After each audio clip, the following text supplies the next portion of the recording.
Welcome back to the Legal BD Corner podcast, where we explore strategies, stories, and tools that help law firms unlock growth. Today's episode is titled Balancing the Job and the Career, which is building a long-term path in legal BD. We're going to unpack how every BD professional, especially in law, must manage the tension between performing today's responsibilities and shaping a sustainable strategic career within BD and law. I'm joined today by Patrick Weil, Director of BD in Weil's Corporate and Tax Departments. He's based in New York. Patrick oversees and implements strategic BD initiatives for these practice areas on a national scale, bringing deep experience from his roles at Weil and other leading global law firms. He's also taken on leadership within the LMA, including serving as chair of its New York chapter in 2023. Together, we'll explore how Patrick defines the difference between a job and a career, how he balances day-to-day demands with long-term planning, and what that means for professionals and teams shaping their futures. Patrick, welcome to the podcast. Thanks for having me, Ed. Very excited to be on. Now, we're going to kick off with our standard at Nexl. We like to show a little bit of gratitude and say something that we're grateful for. We try and do it once, maybe twice a week. We did it this morning. So I know I've surprised you with this one this morning when we're doing this recording, but tell the listeners, tell myself, what is it that there's something that you're grateful for today? Yeah, I think it's twofold on that one. So I'm actually right now on the second stint of my paternity leave. I just had my third son in May. So I am both very thankful for my family this week, getting to spend time with them, and also for my team for holding it down back in the office while I'm out. That's a pretty solid thing to be grateful for, and quite understandable as well, I think. Now, we got chatting. We've known each other for a couple of years. Yeah, we've known each other for a few years. Met, I think, through an LMA event, and you've changed roles ever so slightly. You've changed firms ever so slightly since we got to know each other. But we wanted to have this discussion about distinguishing job and career and sort of the importance of both of them. And you've spoken to me about it. How do you define the two, and how do you personally balance both? Yeah, I think, for me, the job and the career, while there's certainly a lot of overlap, they're two separate things, and I try to think about them separately. So the job is the what. It's what you were hired to do. It's what's on the description when you apply for something new. It's the day-to-day execution, it's reactive support, what your boss expects you to deliver. The career, is the why. It's the fire that drives you on the day-to-day. It's the intentional, it's the proactive initiatives that build your reputation, shape your trajectory, and ultimately, to the extent you're able to, leave some kind of a legacy. So that's kind of how I distinguish the two. At its core, the job is the 9 to 5. The career is the 5 to 9, right? The balance of it is the trickiest part. If you only focus on the job and the things you're expected to do, you'll stagnate in your career. It just is what it is. You do these things and that's what you do. You're not going to be asked with anything more. If you only focus on your career, you'll likely leave a lot of the fundamentals to the side, and you'll lose credibility by not covering what might be table stakes. So it's finding that balance and the opportunity to combine them where those opportunities are. And I do think if you can find that balance, again, it's a tricky thing for everyone. It really makes every day a lot more worthwhile and fulfilling. Do you think that there's maybe a greater importance on one more than the other, or is that it's always fluctuating? Oh, it's certainly always fluctuating. When I first got back to Weil, after having bounced around a couple other firms, we were very lean. That was the one true BD person on my team at the time. And so it was just the job. It was just blocking and tackling all day long, trying to maintain that. And what's been great, and I'm very thankful to our CMBDO, Rob Lennon, our COO, David Strumeyer, with their support, we've expanded the team now to, I think it's 11 folks once we have everybody hired up again. our ability to have a culture that allows for folks to think about their career, in addition to their job and look for opportunities is great. But it certainly fluctuates. I mean, there are certain days where you have to tackle what's in front of you. You can't think outside of that. There are certain times where, it's either opportunistic where, things pop up where you see a chance to do something more career defining that you can sprint at. But it's hard to say on any given day if it's going to be a career-focused day, a job-focused day, or a blend. And you mentioned that sort of your second stint at Weil, and we talked about it before. When you came back to Weil, it was at a period of rapid growth, and you just touched on that ever so slightly. What was that, or how was that experience challenging your ability to manage the demands of your day-to-day while also being quite intentional about your long-term plan, the long-term career growth? Yeah, I think what's been great about the growth here, and the reason I came back was because of this growth. The growth is twofold, right? Obviously, there is the hiring of new partners. The amount of laterals that we brought on is tremendous, and kudos to firm leadership because they've really established a great culture with the folks that they bring on, and they maintain that with the folks that they bring on. But what's fantastic is that there's still new backgrounds for all these folks, new practice areas, new offices that we've launched. And with that, yes, when we bring these folks on, there's a lot of that reactive need that is generated, whether it's new pitches, introducing those folks as clients to our platform and vice versa, profile and visibility building that comes along with that. But where there's the kind of career opportunity with all of that is much of this is brand new, uncharted territory. And so how do we navigate these new opportunities? How do we bring these people on and blend, what and how they like to do things? How do we blend that with what we have on the platform? How does my team, work with people who have experience with different BD folks? So there's a lot of opportunity for us to look for those kind of career defining moments and these new challenges that are fun and exciting, while also maintaining a lot of the basics and a lot of the reactive type of activity that are inherent with that expansion and growth. But if I was at a firm and it was just the same old every day to day, no growth, no new practices, no expanding. First off, run, because I don't think that law firm's going to survive very long in the modern day. But it, as an individual, it would become very stagnant and boring, and it wouldn't be interesting. And if nothing else, this is a wild industry we're in, but no one's going to say it's not interesting. Yeah, I think that's a solid piece of advice, and I think you've got a bit of experience. I know you're not that old, but you've been in the system or in the gaining the experience for a few years. What advice would you give to people who are pretty early in their legal BD career, who are trying to shape that long-term path and maybe also stay on top of immediate responsibilities? Yeah, I think this is an area that I'm really passionate about, having been involved with the LMA for a long time and starting in a group that was dedicated to serving kind of the needs of that newer generation.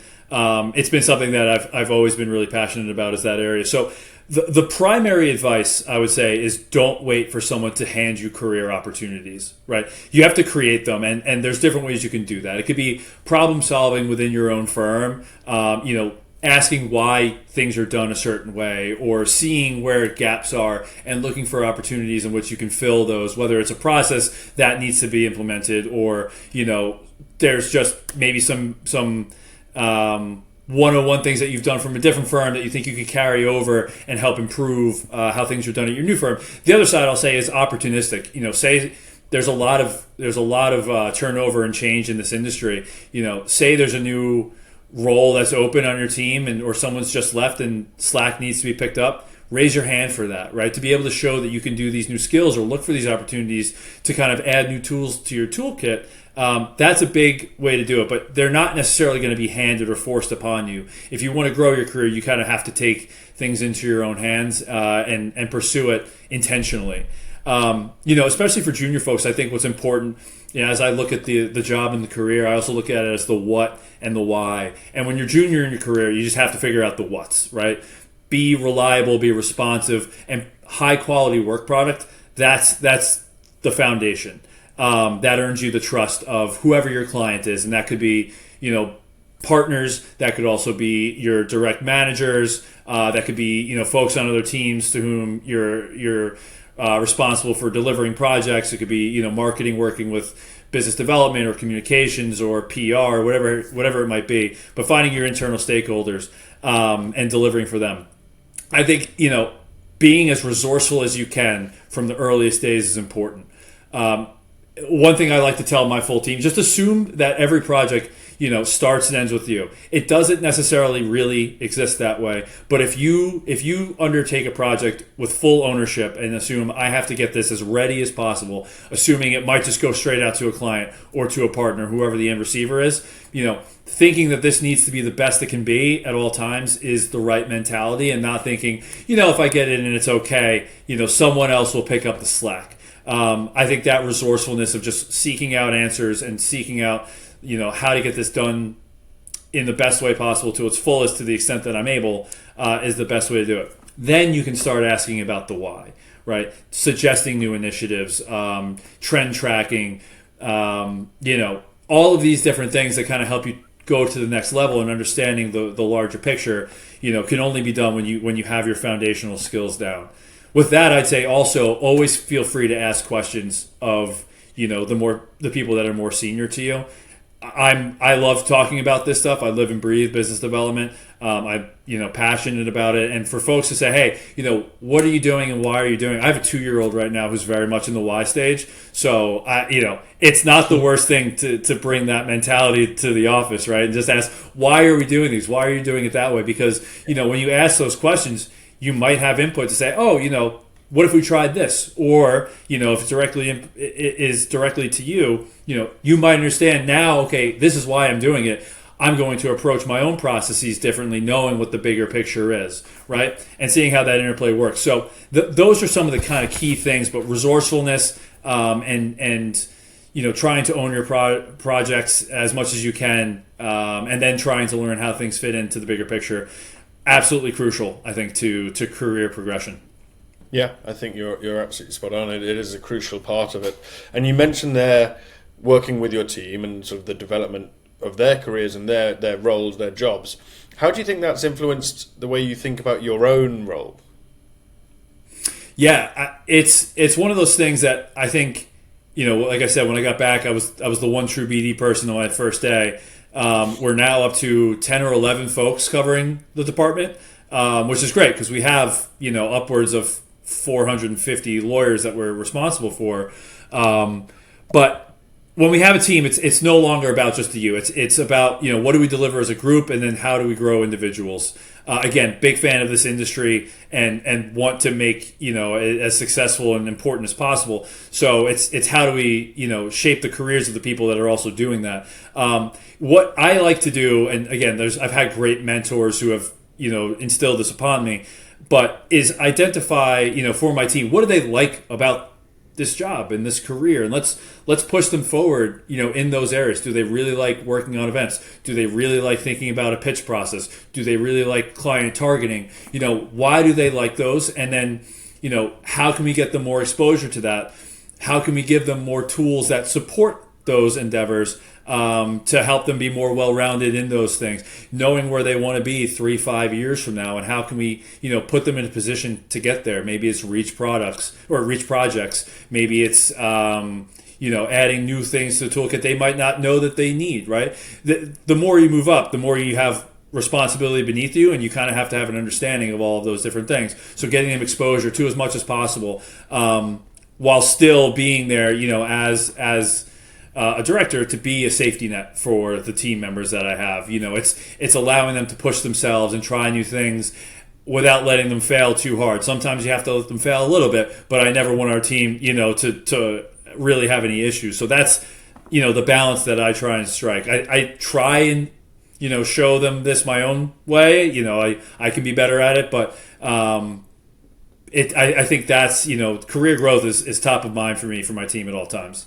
Yeah, and I think many philosophers and many coaches always say, you learn from your failure. That's where some of the key lessons are picked up from. So while you don't always want to fail, sometimes it's a good place for it to get some growth. Yeah, no, those lessons stick with you. Yeah. I mentioned very briefly in the intro, and it's been touched on throughout so far, you've worked in various different firms over the previous years, some of them fairly large global law firms. They've all had different BD philosophies, I would imagine. And so how have those experiences shaped your outlook on this, but also your career direction? Yeah, I mean, I've been very fortunate in the sense that I've worked at a number of fantastic law firms, going back to my earliest days as an intern at Paul Weiss, going to Weil, Davis Polk, Cadwalader, and now back to Weil. Within each of those firms, the cultures are different, but all fantastic in their own ways. The mentality of partners as they approach BD and the BD departments themselves are all very different and always changing. But I'll say each one of those different firms has kind of made me the person that I am today. So I'm grateful for each one of those experiences. As I look at it, even within firms, the cultures can be different. Partners have different mentalities of what business development is. Different practice areas have different expectations of what business development is, and even BD departments have different perspectives. But I think if I put it in two buckets, right? There are some, either it's firms or attorneys departments, what have you, that still maybe look at business development as like purely reactive, order taking, whatever I need, I'm just going to let BD know. It's maybe more of an afterthought. For some people, that works really well. For others, there's a mentality shift that might need to happen. Where I think a lot of partners, and I think this is what really excited me about coming back to Weil. And again, I worked at a number of great shops, but Weil is fantastic at this. They look at business development as strategic partners. We have a seat at the table to discuss strategy and growth, and to have an opportunity to help shape direction, even in a small way, of a multi-billion-dollar organization is so exciting and fun. And that's not something that you can kind of take for granted. But having exposure to both of those sides and being able to work with partners, teams, practices that think about things reactively versus progressively, trying to convince maybe the reactive side to think more progressively, sometimes scaling back the proactive side because we're dreaming a little bit too big for reality, but how can we still deliver results and get to yes in a way that's meaningful? It's been great. And, I think on the whole, just seeing these different firms and how they approach things, all of which lead to success in different ways, has just been fantastic. And being able to blend that both from my own experiences, and if you look at my team, we have folks from different law firms, from different professional services industries that bring these different thoughts and approaches together.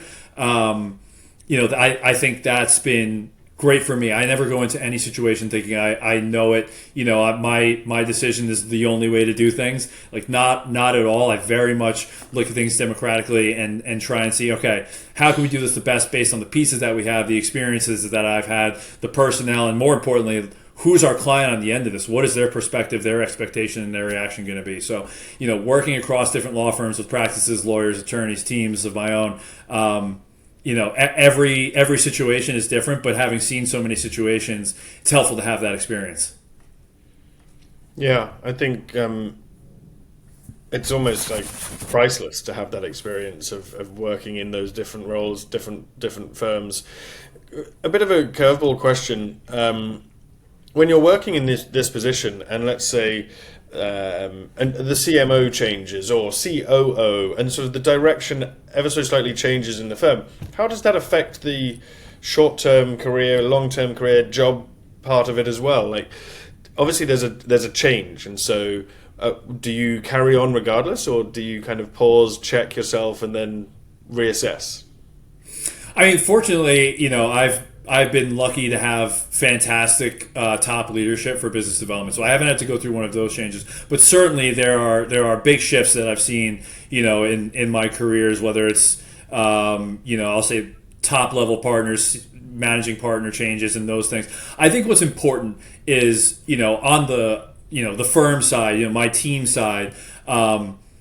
keeping things as consistent as possible while adapting yourself and adapting your team to fit whatever the new needs and strategies are of the partners, the department, whatever it is. And at the senior levels, it's your responsibility to the folks that report to you to be a conduit for what is changing, how does it impact us, and what do we need to know going forward. So on that side, I think that's kind of the map that I would follow when those types of changes happen. On the personal side, look, it's important to evaluate because you sign up for a role, you carve out what you like to do, and you look ahead at what your career is. It's important. I always tell my team it's important to be very adaptable in those situations. Things change. You can't. You want to make God laugh, tell him your plans, type of a deal.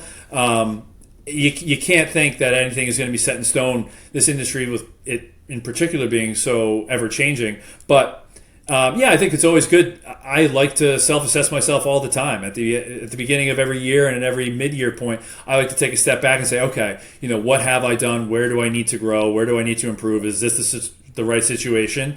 And if it is the right situation, great. If it's not the right situation, what do I need to do to change that? Right? And I think folks should be thinking about that far more than just their annual reviews with their managers. It's something that should be a constant in your mind, and it shouldn't necessarily take monumental shift. That's certainly a great time to reconsider your situation, but shouldn't be the only time. Yeah, I think that's absolutely amazing advice. Like, it should be something that is on everybody's calendar to have that personal assessment of themselves, because it's invaluable to planning ahead, making sure that you're in the right place at the right time. Right, exactly. Now, I asked a question earlier about somebody who was sort of early in their legal BD career, and you very lightly touched on it in that last comment. But somebody who's looking to step into maybe a senior BD role, what do you think are the essential ingredients, maybe in terms of mindset, skills, or their approach to it? Yeah, I think when you're trying to get to the more senior ranks, and I'll say like senior manager and up. There are a lot of the what's have to be taken for granted. I'm a big believer that at that stage when you start delegating, you shouldn't really be delegating anything you couldn't step in and do yourself. At least you need to be dangerous in all of those areas. I don't necessarily expect a BD person to have the same experience as a comms person, but you should have an understanding of what that role is, why it's important, and how these connect. You really have to have a strong understanding of the why. The mindset, I think you got to think like an owner. You have to kind of speak the language of, the internal stakeholders. Again, it might be the more senior folks in the department, could be the attorneys themselves, but, you have to speak their language both literally and have an understanding of the technical side of the practice and the business of law, and then also speak it in performance, right? If you look at the partners, equity partners own a stake in the law firm. They deeply care about the success because it impacts them. If you can show that you also care, right, and that you're living along the same terms as them, if you're willing to put the late nights in because they are, that builds credibility in a way that simple work product maybe doesn't necessarily do. In terms of the skills, like obviously there's the foundational BD and marketing type of skills that you need, that you do from your first earliest days. But at the same time, now you have to think about team management, communication, how to navigate internal politics. One thing I always like to tell people is, there are probably 5 to 10 different versions of me around the office, depending on who I need to be for a certain situation. Knowing how to navigate those different personalities of yourselves while still being true to yourself and who you are as a person is incredibly important, and it's something that kind of comes over time. I think when you're looking at moving up to a senior level too, there's 2 other key areas that I think are important. So one is, law firms are inherently risk averse. So if you're, here on the ladder and you're trying to move up 2 or 3 steps, to be able to kind of start putting things on your plate early to say, hey, look, I'm kind of already doing these things. If we look at what a senior manager role is, for example, I check these boxes. And so when you have that conversation with your boss, say, look, I'd be interested in a potential promotion, or if you're applying to a new job and you can say, I'm already doing these things, they'll feel a lot more confident in bringing that on to say, okay, it's not so much of a risk. They know how to do the job. The other part is that it's not, going to my earlier point, like it's not going to be handed to you, right? It's something you have to approach. It should be challenging. There are only so many senior seats in this industry that are worthwhile, right? Like if you go on LinkedIn, I'm hiring a bunch of roles around the country. If you go on LinkedIn, the industry has exploded. How many managers or senior managers or directors at your level are out there that could be wanting to fill this seat? You have to build your brand internally, build your brand externally, so that way when you walk into the room and you apply for these positions, you're giving yourself a shot, right? Because the industry's growing and it's a great thing, but it also makes it much more competitive. You look at some of the law firms that are bringing folks from outside the legal industry for these senior roles, so it's really incumbent on folks to push themselves to make themselves valuable and prove that value if they really want to do it. So I look at it, quite competitively every day when I go in. Am I going to be the best version of me? Am I going to be the best version of this role, every single day? Because if I'm not, law firms are looking at this level for the best folks to do the job, right? So just every day, just trying to make sure that, at least for me and my team, that we're the best people to do those jobs. Yeah. Yeah, and there's a nice touch there. I just did a recording of another episode about personal branding and keeping on top of it and building it. And I like that you touched on that as well, because it kind of will tie in quite nicely. Mm-hmm. As we sort of get towards the end of the episode, I wanted to actually pull on something that I thought of really early when we were just talking about this. Have there been moments in your career that you can remember or that stand out that you've had to make a trade-off between short-term job performance and long-term career growth? And how did you even approach something like that? Yeah, absolutely. So, I mean, probably the most recent example of when this happened, I just, again, had my third kid recently. So those are moments where, you really have to take stock. And it doesn't have to be something as significant as that. But that, for me, was a moment where I have to reevaluate, okay, if in a vacuum, it was just Pat in a vacuum, I would live and breathe business development 24/7. I love this stuff. I'm very, passionate about it. Some people don't understand what it is, but I love it. So I could think about this all day long. I have a lot of responsibilities across life now that I need to balance. And so, as much as I'd love to dive in, I really kind of have to pick my punches now. And so I just try and be intentional about, how I approach my time every day. But I do think that there are certain, whether it's we're expanding, right? So if it's opening new offices and just the volume of work might just eat into your career, right? Into your career things. But if you don't deliver on the job side of that, you don't get the career opportunity. And then, while you're, making that, when you have those moments where you're making a trade-off one way or the other, if you're sacrificing career for job, you have to put yourself out there for risk. Because you might be letting something slide on the day to day, but you also might be pushing yourself into new opportunities that have long term payoff. So it's a delicate thing when you're thinking about the trade off of the short term to the long term. I think the other part that's very important is it comes down to judgment, and where I would weigh it is at the moment.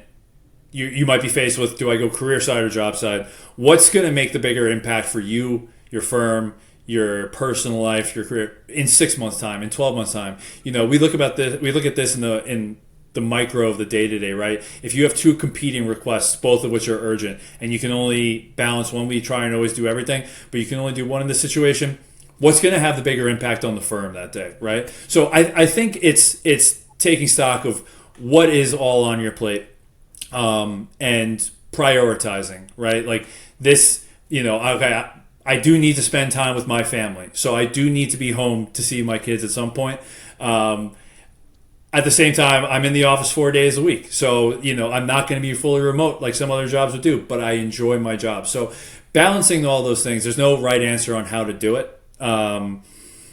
It's each individual day is a different reaction.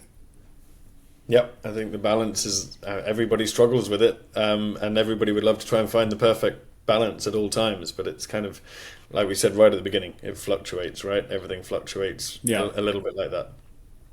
Yeah.